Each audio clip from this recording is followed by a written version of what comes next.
Oke, selamat malam sejawat semua. Kembali lagi di live IG Dopa kali ini di akun Daily Dopa bersama saya Raffi Ardianto sebagai co-founder dari Dopa Indonesia. Oke, sesuai topik yang sudah saya share di iklan pengumuman live IG-nya, pada malam hari ini kita akan membahas mengenai pentingnya sebuah branding perusahaan. Oke, jadi sebelum kita mulai, mari kita sapa dulu sejawat yang baru bergabung. Selamat datang bagi sejawat-sejawat yang baru bergabung. Terima kasih sudah hadir di live IG pada malam hari ini. Oke. Selanjutnya, sebelum kita membahas ke topik intinya, kita mulai dulu dari branding sendiri. Itu sebenarnya ada berapa macam atau berapa jenis branding sih sebenarnya? Ada yang bisa nebak gak kira-kira ada berapa? Boleh tulis di kolom komentar. Oke, jadi branding itu ada beberapa macam ya. Ada kurang lebih ada 5 macam branding. Itu yang pertama adalah personal branding. Personal branding itu sesuai katanya yaitu kepribadi dari orang yang melakukan branding tersebut. Nah, personal branding ini biasa dilakukan oleh public figure atau oleh business owner yang emang pengen terlihat kalau dia memang sebagai owner atau pemilik dari bisnisnya tersebut. Jadi kalau personal branding ini lebih ke arah dia juga mengentertain dirinya sendiri. Selain mengentertain bisnisnya, dia juga mengentertain dari dirinya sendiri dan mengasosiasikan antara dirinya tersebut dengan usahanya. Jadi misalkan sejawat memikirkan siapa, misalnya Cristiano Ronaldo. Nah, itu dia personal brandingkan dirinya sebagai seorang tokoh pemain bola seperti itu. Nah, itulah yang dinamakan personal branding. Setelah itu, yang kedua ada cultural branding. Cultural branding atau branding dari sebuah culture atau budaya. Nah, ini itu seperti membangun sebuah budaya atau image terhadap brand tersebut. Jadi tidak hanya menjadikan brand tersebut sebagai sebuah produk, namun juga menjadikannya sebagai sebuah gaya hidup atau lifestyle. Seperti kayak branding dari coffee Starbucks ya. Nah, itu juga kan bukan hanya membranding kalau produknya enak ataupun rasanya memiliki rasa yang spesial, tapi juga membranding kalau dari brand Starbucks itu juga ada kalangan ataupun lifestyle tertentu seperti itu. Jadi tidak hanya menjadikan sebuah brand itu hanya sebuah produk yang menjual kopi atau menjual cemilan-cemilan, tapi juga membranding kalau dengan membeli produk di Starbucks tersebut juga menjadi sebagai salah satu bagian dari lifestyle seperti itu sejawat. Terus yang ketiga ada geographic branding. Itu branding geografis itu maksudnya seperti misalkan sejawat terfikirkan oleh kata kota Yogyakarta seperti itu. Nah, branding apa sih yang melekat menurut sejawat, coba bisa tulis di kolom komen. Oke, jadi kalau brandingnya melekat dari kata Yogyakarta itu kan lebih ke arah gudeg atau bakpia seperti itu. Nah, itulah yang dinamakan geographic branding seperti itu. Jadi brand tersebut melekat kepada sebuah lokasi atau wilayah tertentu. Misalnya juga di kota Semarang. Nah, itu nanti ada snack-snack lainnya yang terasosiasikan dengan identiknya dari Semarang seperti itu. Itulah yang dinamakan geografis branding. Terus yang keempat ada corporate branding. Nah, corporate branding ini juga cukup umum dilakukan oleh beberapa perusahaan di mana branding tersebut bukan hanya kepada produk dari perusahaan tersebut, tapi juga dari karyawannya, dari aksi sosial yang dilakukan perusahaan tersebut, dan juga dari keseluruhan dari perusahaannya tersebut. Jadi orang itu melihat sebuah perusahaan bukan hanya dari produk yang dihasilkan saja, tapi juga dari apa yang dilakukan perusahaan tersebut kepada masyarakat atau kepada orang di lingkungan sekitarnya. Apakah perusahaan tersebut merekrut tenaga-tenaga kerjanya itu dari orang di sekitarnya, ataukah perusahaan tersebut melakukan CSR atau donasi ataupun melakukan bakti sosial kepada wilayah tertentu seperti itu. Nah, itu yang dinamakan corporate branding seperti itu. Terus yang terakhir ada product branding. Product branding inilah yang paling umum dilakukan oleh teman-teman sejawat yang berwirausaha atau berbisnis seperti itu. Jadi product branding inilah yang dinamakan di mana sejawat itu mengiklankan atau memberikan membentuk sebuah kesan khusus terhadap produknya tersebut, sehingga yang difokuskan itu kesan terhadap produknya tersebut, bukan kepada perusahaannya maupun kepada owner ataupun pemilik dari bisnisnya tersebut. Jadi kalau di review ada 5 jenis branding, yaitu yang pertama dari personal branding, yang kedua dari cultural branding, yang ketiga ada geographical branding, terus yang keempat ada corporate branding, dan yang terakhir ada product branding, seperti itu. Selamat bergabung bagi Kak Rey Nugraha. Jadi kita sudah membahas mengenai macam-macam branding yang ada ya. Terus habis itu beberapa juga menanyakan kalau personal branding yang paling banyak sih. Personal branding tuh caranya atau langkah-langkahnya itu bagaimana sih Kak? Oke. Jadi untuk personal branding itu ada 5 step atau 5 cara ya. Ada 5, tapi kalau dipadatkan itu sebenarnya hanya ada 3 intinya mengenai langkah atau tutorial personal brandingnya itu. Yang pertama mengenai perencanaan. Jadi kalau sejawat mau mempersonal branding itu dibuat dulu perencanaannya. Apakah sejawat itu dampaknya mau bagaimana, direncanakan dulu. Misalkan sejawat mau membuat personal branding untuk bisnisnya sejawat yang nantinya mau sejawat bangun, seperti itu. Jadi yang pertama ditentukan dulu perencanaannya dari personal branding sejawat itu mau diarahkan ke gimana. Mau personalnya yang secara profesional kah, atau mau dibuat personal branding itu yang casual, atau dibuat jadi tenaga kesehatan yang santai, atau dibuat sebagai personal branding itu sejawat itu yang personalnya ngejokes, seperti itu nanti bisa direncanakan sesuai dari targetnya sejawat, seperti itu. Selamat bergabung bagi Kak Muhammad Koir. Oke. Terus juga yang langkah kedua yaitu memberikan kesan yang otentik. Nah, dari personal branding, artinya kan ini branding ini secara personal. Nah, personal ini identik dengan kata otentik itu. Jadi kalau sejawat mau membangun personal branding harus dipastikan bahwa sejawat itu menyampaikan sesuatu secara otentik atau secara khas, sehingga tidak ada kesamaan dan juga tidak ada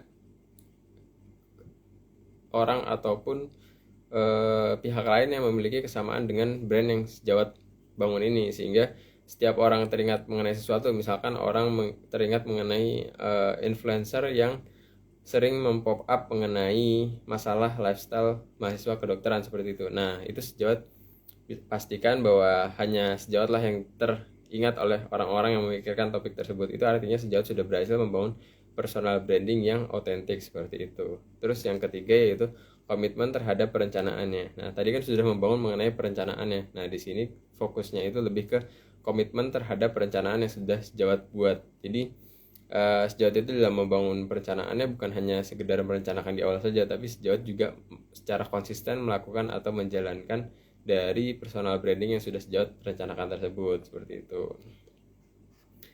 Selamat bergabung pada Dr. Bayu. Nah, sampai di sini ada yang ingin ditanyakan dulu sebelum kita lanjut mengenai kenapa sih pentingnya sebuah personal branding, seperti itu. Kalau ada yang ingin ditanyakan boleh di kolom komentar.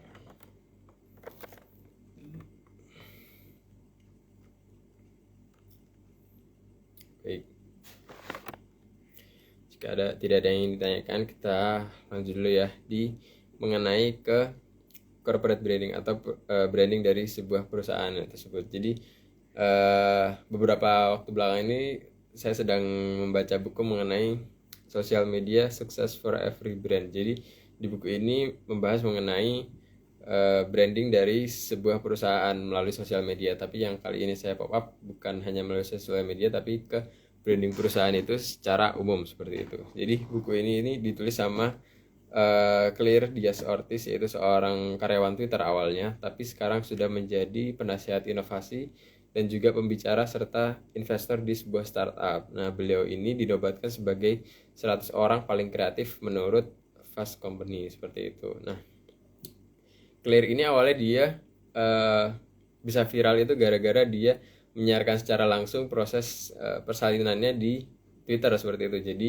di malam hari dia men-tweet tentang kalau dia ketubannya sudah pecah dan lain sebagainya, lalu menceritakan kronologis persalinannya. Jadi dia tiap ada perkembangan atau kemajuan dari proses persalinannya dia nge-tweet di Twitter, seperti itu. Jadinya tweet tersebut ramai dan akhirnya membuat Claire ini viral gitu di awal dulu. Tapi sayangnya dari viralnya itu belum terciptakan atau terfikirkan dari Claire ini untuk menjadikannya sebuah momentum, atau terpikirkan untuk dikomersialisasinya itu jadi belum, sehingga pada saat dia viral tersebut tidak ada backup plan atau tidak ada cara yang ingin dilakukan untuk mengambil keuntungan dari situ. Misalnya sebelumnya kalau dia misalkan udah punya rencana untuk mengambil keuntungan dari situ, sebaiknya dia tuh sebelum men-trade itu juga sudah menyiapkan, misalkan dia membangun bisnis pakaian bayi seperti itu, atau dia membangun bisnis mengenai makanan sehat untuk bayi seperti itu. Jadi nanti begitu dia viral, orang-orang pun yang baru memiliki bayi juga akan ikut mengetahui mengenai bisnis yang dia bangun dan akan menjadi customer ya seperti itu. Tapi sayangnya di awal tersebut dia belum mempersiapkan mengenai ekosistem tersebut, sehingga dia hanya viral beberapa waktu saja, setelah itu dia mulai tidak terdengar lagi mengenai kabarnya tersebut. Nah, dari situlah dia belajar mengenai branding atau mengenai pembangunan citra dari sebuah perusahaan dari kegagalannya tersebut. Nah, dari situlah dia sudah menjadi sekarang sebagai penasihat dari inovasi seperti itu. Nah, di buku ini diceritakan mengenai kliennya, yaitu ada yang namanya Diana. Ini sebuah nama samaran ya. Jadi Diana ini seorang pemilik perusahaan startup di mana penjualannya itu untuk satu lisensi dari sebuah software yang itu senilai $150.000 atau sekitar mungkin 2,2 miliaran. Nah, dari caranya Diana ini dia memasarkan produknya itu dengan cara mulut ke mulut, sehingga dia itu karena nggak percaya sama sosial media, dia jadinya menjual atau memasarkan produknya itu melalui relasinya saja, sehingga misalkan dia sudah mendapatkan satu klien, nah nanti dari kliennya itu juga akan ngomong atau men-share mengenai info perusahaannya si Diana ini ke teman-teman yang lain yang sesama pengusaha. Jadinya nanti karena yang ditarget ini orangnya seorang level eksekutif, karena harganya juga cukup mahal, jadinya dia tidak memasarkan secara sosial media, tapi dia memasarkannya hanya melalui mulut ke mulut. Nah, efeknya dia hanya melakukan penjualan dengan cara makan siang atau dengan cara pertemuan. Jadi dia itu menjelaskan setiap produknya itu ke setiap calon kliennya itu pada saat makan siang atau pada saat janji temu saja, sehingga dia tidak menjualnya secara terbuka melalui platform-platform online, tapi dia hanya menjelaskan mengenai perusahaannya tersebut secara personal. Jadi dia sendiri yang melakukan brandingnya, dia sendiri yang melakukan penjualannya. Nah, seperti itu yang dilakukan oleh Diana. Nah, ini adalah salah satu contoh branding dari perusahaannya. Jadi ini sangat penting banget. Kalau dia itu kan pertama ketemu sama calon kliennya, terus habis itu dia ngajak kliennya tersebut untuk makan siang. Nah, nanti dari situ ada yang dinamakan exposure. Jadi dia memperkenalkan terlebih dahulu mengenai perusahaannya. Nah, nanti setelah dia ngomong atau berbicara dengan orang yang dari perusahaan tersebut di makan siang tersebut, nanti biasanya dia akan mendapat kontak lebih lanjut mengenai petinggi atau bos dari perusahaannya tersebut. Nah, nanti selanjutnya dia akan melakukan makan siang lagi atau pertemuan lagi dengan bos atau dari pemimpin dari perusahaan tersebut. Nah, nanti biasanya pada saat makan siang dengan petingginya itu baru dia melakukan closing atau penjualan. Nah, itulah yang dinamakan exposure atau pembangunan citra di awal. Jadi pentingnya personal branding di sini, meskipun belum melakukan secara sosial media, tapi dia sudah berhasil membangun brand dari perusahaannya, di mana dia pertama melakukannya pada saat acara-acara, lalu pada saat dia makan siang atau pertemuan pertama dengan perwakilan dari perusahaan, dia sudah menjelaskan mengenai apa sih usaha yang dia jalani. Nah, di situ dibangunlah brandnya yang pertama. Terus yang kedua, pada saat dia bertemu atau melakukan janji dengan petinggi dari perusahaannya yang akan jadi calon kliennya, nah disitulah dia membuat brandingnya lebih kuat lagi, dan disitu baru terjadi sebuah closing atau penjualan. Maka dari itu, itulah salah satu pentingnya dari sebuah personal branding, sehingga bukan hanya datang ke perusahaan lalu langsung minta perusahaan tersebut membeli produk kita, tapi ada yang dinamakan exposure dulu. Jadi dari awal ketemu untuk menjelaskan usaha kita, tapi tidak langsung menuntut untuk terjadinya penjualan atau closing seperti itu. Jadi kalau di buku ini itu dijelaskan kalau sosial media itu seperti pesta koktail atau pesta-pesta pada umumnya seperti itu. Jadi poinnya itu bukan menuntut orang-orang yang lagi santai-santai. Kan orang-orang yang main sosial media rata-rata lagi santai, lagi ada waktu luang seperti itu. Jadi kalau di buku ini dijelaskan kalau di sosial media itu poinnya bukan untuk mengkontak orang yang lagi nyantai-nyantai itu untuk buru-buru beli produk kita, tapi lebih ke membangun atau berkenalan dengan orang-orang tersebut yang lagi santai-santai tersebut, bertukar informasi, saling ngobrol, baru nantinya dari kontak yang ditukar itu baru nantinya bisa dilanjutkan untuk terjadi kesepakatan seperti itu. Nah, maksudnya gimana? Jadi di sosial media itu branding yang bisa dilakukan itu bukan yang langsung penjualan seperti itu. Jadi bisa pertama memberikan produk-produk gratis dan juga memberikan info-info atau tips-tips gratis. Nah, dari situ nanti orang-orang baru akan terengage atau tertarik dengan akun kita. Nah, dari situ baru yang dinamakan pertama adanya tangga keterlibatan. Jadi tangga keterlibatan itu contohnya seperti ini.